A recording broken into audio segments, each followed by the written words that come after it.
I had a Cobra meeting this morning, which was an opportunity that I took to thank the police for their work over the last few days, to express my support for the police officers who have been injured and the communities impacted by this mindless thuggery. There are a number of actions that came out of the meeting. The first is we will have a standing army of specialist officers, public duty officers, so that we'll have enough officers to deal with this where we need them.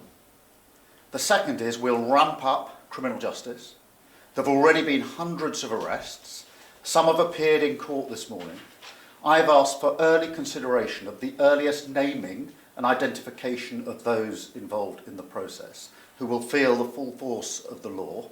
And thirdly, I've been absolutely clear that the criminal law applies online as well as offline, and I'm assured that that's the approach that is being taken. Whatever the apparent motivation, this is not protest, it is pure violence, and we will not tolerate attacks on mosques or our Muslim communities. So the full force of the law will be visited on all those who are identified as having taken part in these activities. Prime Minister, how quickly can this army of specialist officers you've just told us about bring these violent protests to an end? And where people are apprehended, do we have the courts to process them or the prison cells to put them in? In relation to the police, I'm absolutely clear that we will have the officers we need, where we need them, to deal with this disorder. And that is why the standing army has been set up, specialist officers ready to be deployed to support communities. On the question of prisons, firstly, we're monitoring it on a daily basis. I'm appalled that we've been put in this position by the previous government. That is even a discussion, it's even a question that you have to ask me. But we will make this work and ensure that we've got the places that are needed to bring the perpetrators swiftly to justice. So on both those fronts, I'm confident that we can absolutely make sure that those engaged in this activity do feel the full force of the law. Some MPs have said that a recall of Parliament is necessary. Is that something you're considering? Look, my focus is on ensuring that we've got the right people carrying out their duties to ensure that our streets are safe.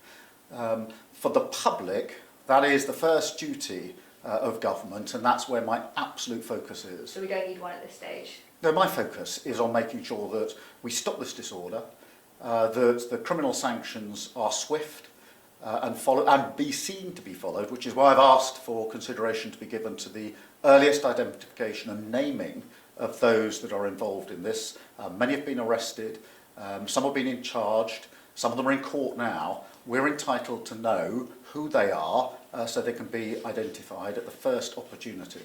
But that's where my focus is, and I think the vast majority of people watching this would say that's absolutely where my focus should be. Prime Minister, Sir Mark Rowley, the Met Commissioner, left this Cobra meeting and was asked a question by a reporter about two-tier policing, which is an accusation made by some people, including the Reform Party. He grabbed the reporter's microphone and appeared to throw it on the ground. Is that an appropriate reaction, and what do you say to these accusations about two-tier policing?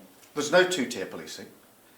There is policing without fear or favour, exactly as it should be, exactly what I would expect and require. So that is a non-issue. The focus here is not on the apparent motivation of anybody involved in this. This is not protest. This is violence. It's violence on our streets being inflicted and targeted on communities, and we're not going to tolerate that in this country. Can I finally ask you about online? You mentioned that in your Cobra meeting. Should social media companies allow figures like Tommy Robinson, like Andrew Tate, to be on their platforms?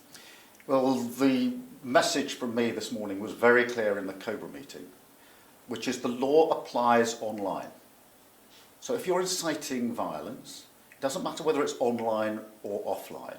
And therefore, I expect, just as in relation to those that are directly participating on the streets, for there to be arrests and charging and prosecution. Equally, anyone who has been found to have committed a criminal offence online can expect the same response